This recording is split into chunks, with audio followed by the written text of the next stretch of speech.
Hey, Mike Matthews here from Muscle for Life and Legion Athletics. And in this video podcast, we are going to talk muscle building supplements, and in particular, 3 of the best and worst ones on the market.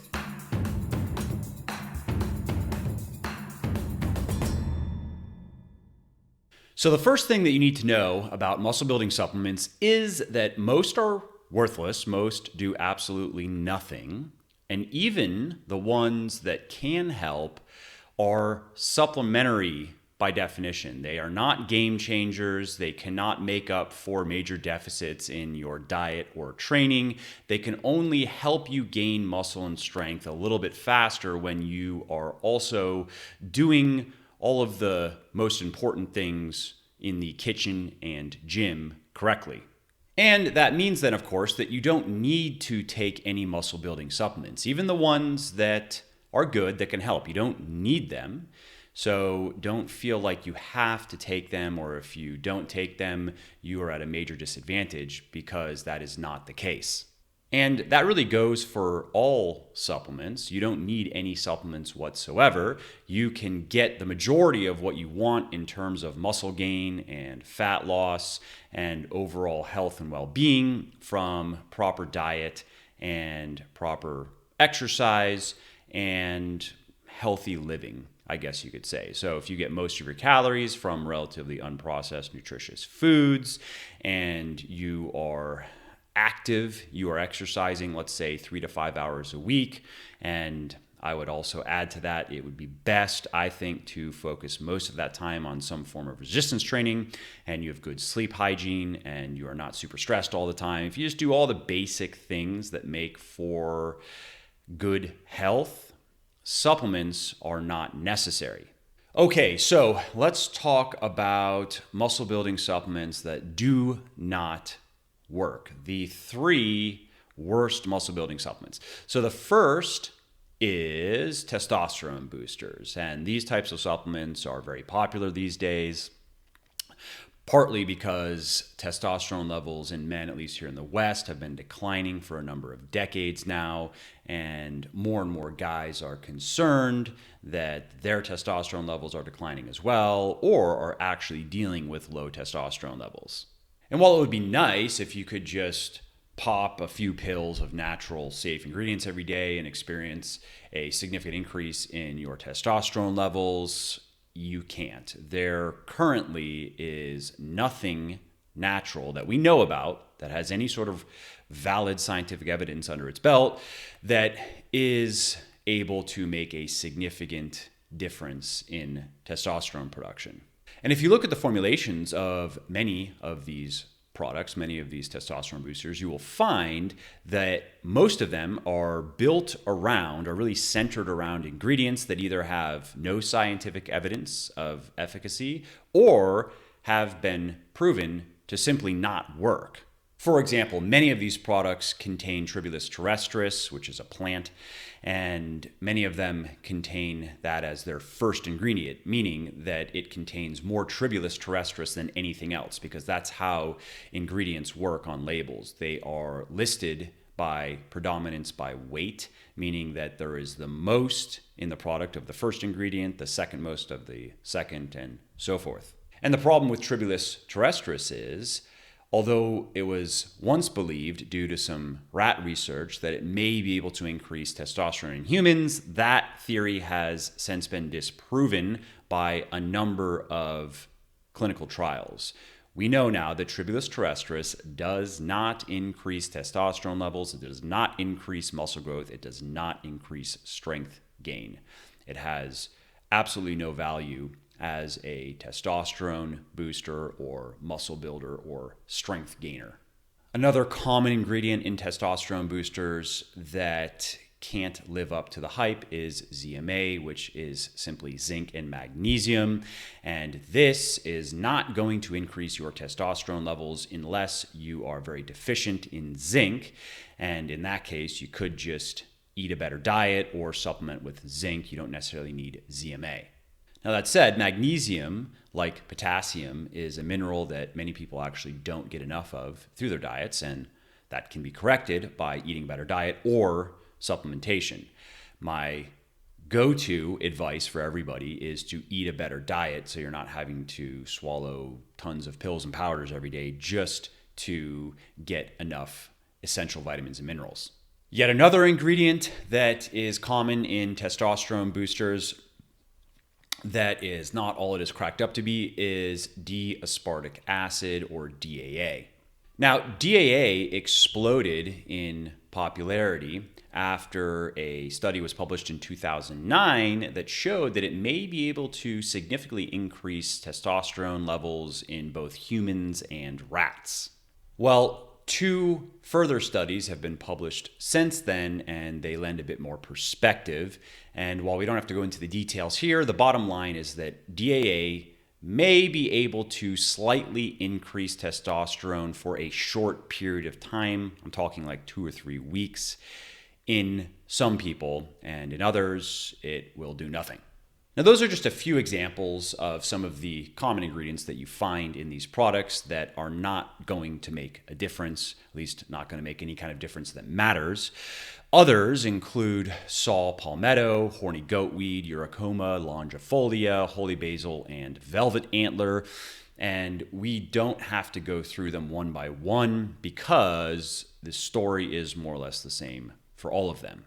They either lack credible human research or just lack research altogether and are being sold on hypotheses that have no evidence and have not been tested. And something else to keep in mind with natural testosterone boosters, or really anything natural that you want to do to increase testosterone production, it could be lifestyle stuff as well, is if you are just trying to have a bit more energy and a bit more sex drive, okay, that's understandable and probably could be accomplished naturally if you are currently doing things, and that could be on the dietary side of things, or it could be more on lifestyle, maybe not getting enough sleep, or maybe not doing enough to keep stress levels down, stuff like that.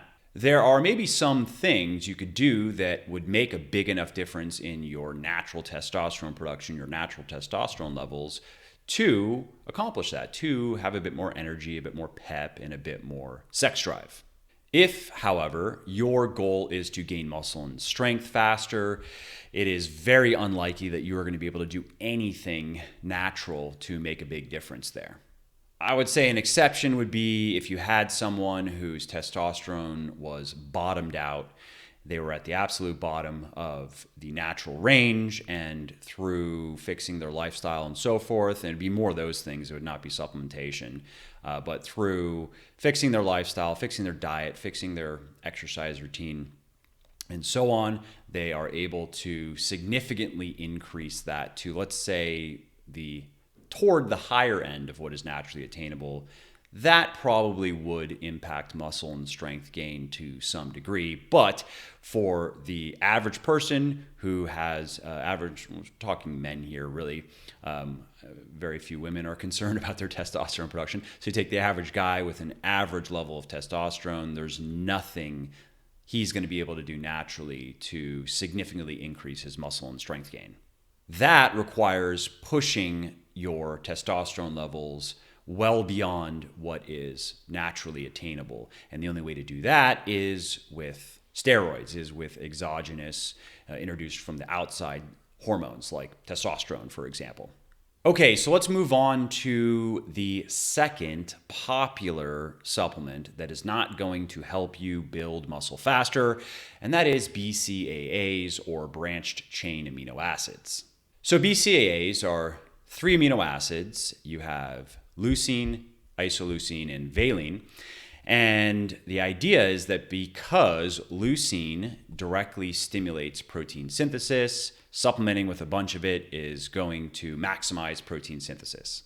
Isoleucine and valine are kind of just along for the ride there because isoleucine does weakly stimulate protein synthesis, but not nearly as much as leucine, and valine seems to have no effect in this regard.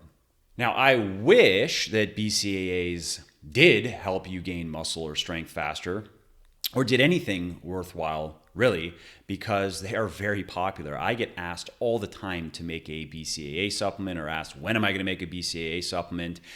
And my standard answer is I'm not, and I don't plan on ever making one, because unfortunately there is no good use for the supplement other than just drinking tasty water. And I explain that to people. I have a whole copy paste, and I have articles that I link people to as well if they want to just learn more about the supplement and why I don't offer one and don't plan on offering one. And funny enough, oftentimes people reply and appreciate the explanation and that I have some integrity and I'm not making a supplement that I don't believe in just for the sake of making money, but ask if I still could make one simply because they just like drinking BCAAs, even though they acknowledge that there's probably no reason at all, especially if you eat a high protein diet. And that's really what this comes down to, is BCAAs could make sense if you are protein deficient, but if you're eating enough protein, you have no reason to supplement BCAAs. And so anyways, people understand that, but still just like drinking them.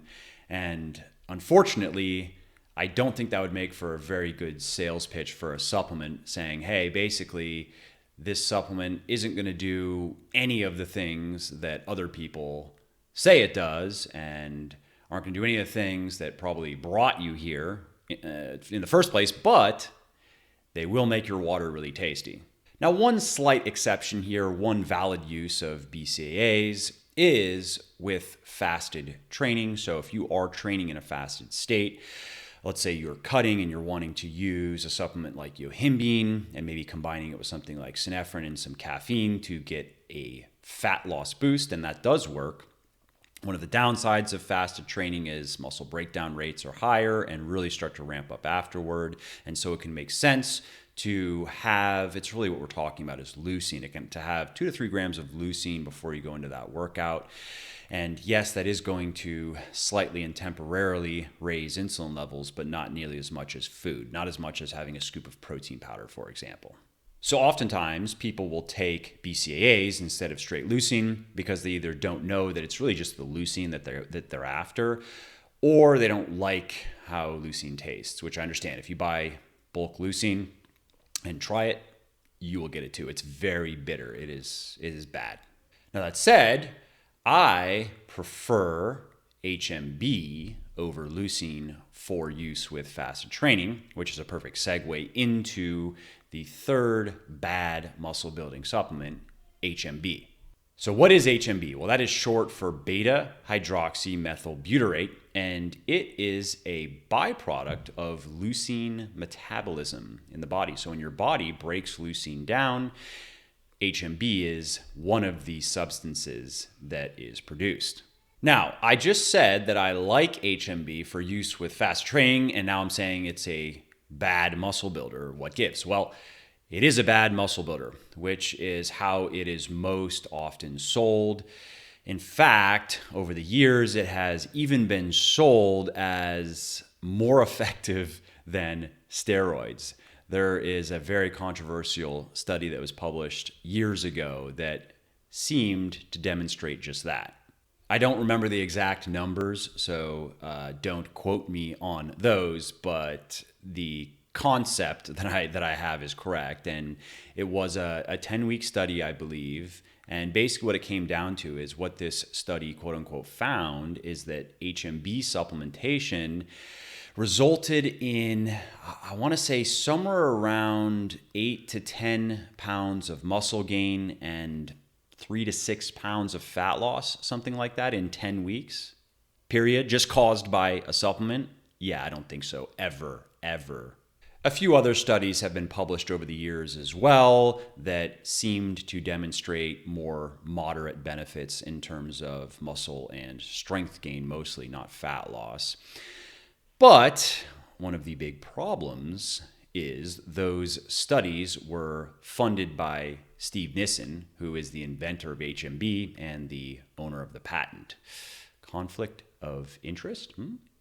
But several independent studies have also been conducted, and the consensus is that HMB does not affect body composition. In fact, I will quote a review here that was conducted by scientists from Massey University. They looked at all the existing literature on HMB, and here's what they said. Supplementation with HMB during resistance training incurs small but clear overall and leg strength gains in previously untrained men, but effects in trained lifters are trivial. The HMB effect on body composition is inconsequential. So, the bottom line with HMB is if you are taking it in combination with fasted training to just mitigate some of the acceleration in muscle breakdown rates, that makes sense. However, if you are taking it for any other reason related to body composition, that doesn't make sense. And that is why, by the way, my pre-workout fat burner, Forge, contains HMB, along with yohimbine, which I mentioned, and CDP choline. Okie dokie, so that is it for the 3 worst, most popular muscle building supplements out there. Let's talk good ones, and let's start with just protein powder. So while protein powder has no special muscle building properties, it does make it easier to eat a high protein diet, which helps you gain muscle faster, period. No question here. There's been a lot of research over the last several decades on protein intake and muscle gain. And the long story short is you want to be eating somewhere around 0.8 to 1 gram of protein per pound of body weight per day to maximize muscle gain. Now, you don't need protein powder to get that much protein, but it is convenient. If you were to do it with just food, sometimes balancing your macros can be tricky. Some people also don't like how much time it adds in terms of shopping and cooking and meal prepping. It also means carrying around more pre-made meals or bringing more pre-made food to the office. Some people don't like that. And it usually entails eating a lot of a small variety of high protein, lower calorie foods, which gets pretty boring for some people. Now, protein powder, on the other hand, is great because it makes for a quick and easy snack, especially if you have a protein powder that you really like, that you can just mix with water and that tastes good. I use my own, of course, which is called Whey Plus. It's a 100% whey isolate, and it is very good with water, I think, and very, very good with milk or a milk substitute. Protein powder can also often be preferable to eating food. So for example, I have a scoop of protein around 3 or 4 p.m. in between my lunch and my dinner, just to get some protein in there. And I would much rather have a scoop of my whey protein, or sometimes I do my vegan protein Thrive, or even sometimes my casein protein, and kind of just whatever I'm in the mood for. But I would rather have a scoop of protein than a hunk of chicken, for example. Another great thing about protein powder is it is often very low in carbs and fat, and therefore calories, which is great because I would rather eat my carbs and fats than drink them. And lastly, protein powder is very affordable, especially when you look at it in terms of price per gram of protein. So that's it for protein powder. That's why I think that protein powder is a great supplement to consider taking for helping with muscle gain. And if you are curious as to what types of protein powder are best, my short list of favorites are whey isolate for whey, micellar casein for casein.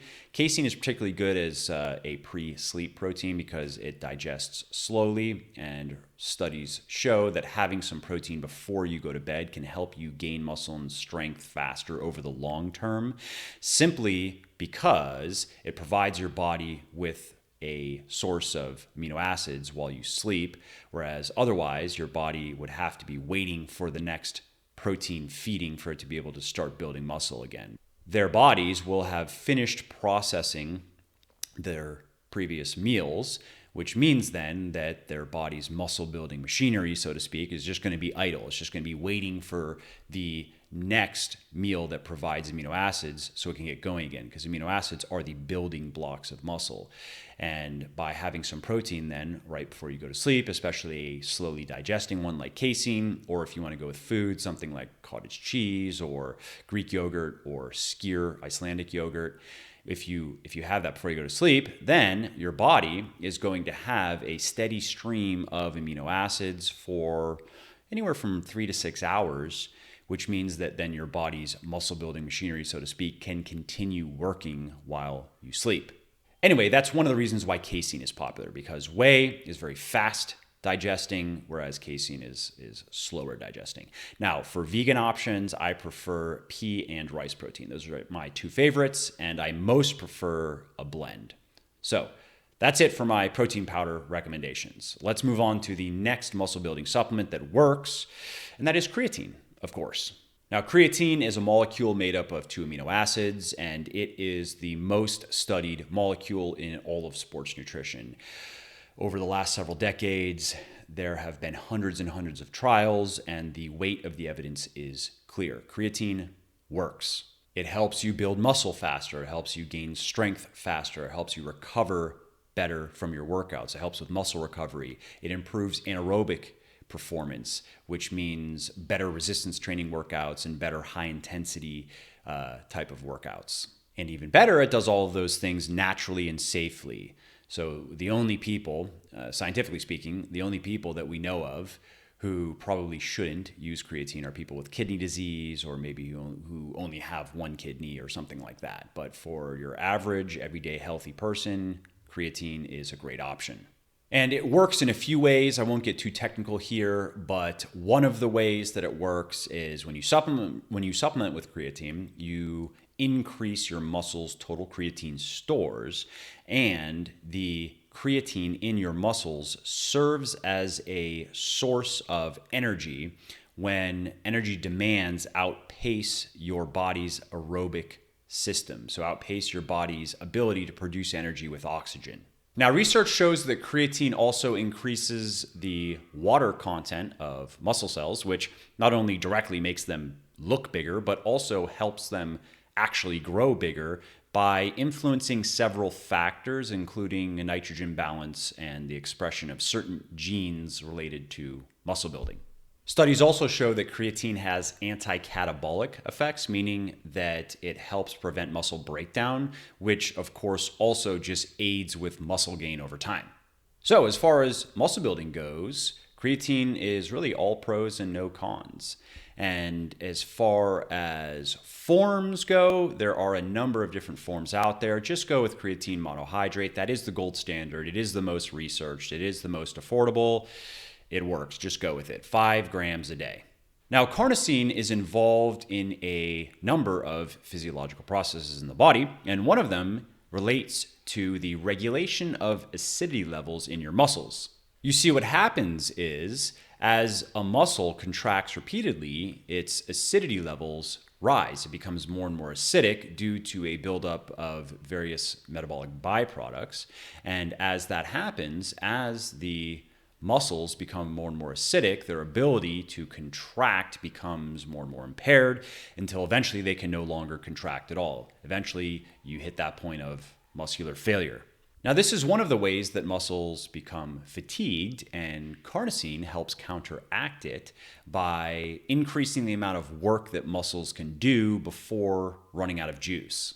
And so that then is one of the ways that beta-alanine can help you gain muscle faster over time. It can help you get more work done in your workouts. It can help you push your muscles a bit further in your workouts, which then, of course, over time can translate into better muscle and strength gain. Now, there's also evidence that beta-alanine can directly increase muscle gain outside of the increase in performance, which then can compound into more muscle gain over time. There's evidence that, similar to creatine, although in different ways, taking beta-alanine can just mean gaining muscle faster, regardless of whether you take advantage of the increased performance or not. And like creatine, beta-alanine is safe and affordable and easy to take. 3 to 5 grams a day in 1 or 2 doses is all you need. And if you are curious about how to best take it, you can buy it in bulk, or you can find a clinically effective dosage in my pre-workout Pulse, which also comes both with and without caffeine. You have 2 versions to choose from. Okay, so to wrap up here, you should be skeptical of muscle building supplements. Most of them do nothing. And that has been the case for many, many years now and will be the case for who knows how long in the future, forever, unless the supplement industry really changes its ways. Don't hold your breath. And even ones that can help, like protein powder, beta-alanine, and creatine, are not necessary. They are supplementary by definition. Remember that proper diet and proper training are the real drivers of muscle gain, not supplements, not pills and powders. So focus your efforts, focus your time, focus your money on getting your diet and your training right. And then once you have those things solidly in place and you're doing all the big things right, if you have the budget and the inclination, add supplements into the mix. Okay, well, that's it for this video. I hope you liked it. And if you did, please do click on the like button down there, the little thumbs up, and tell YouTube that you thought it was good. And feel free to drop a comment down below as well, telling me what you think, or just adding any of your thoughts to the discussion at hand, good and bad muscle builders. And lastly, click on the big red subscribe button over there. It really helps me when you do that. And then click on the bell next to it, and YouTube will notify you when my next video goes live. So that's it for now, and I'll see you in the next video.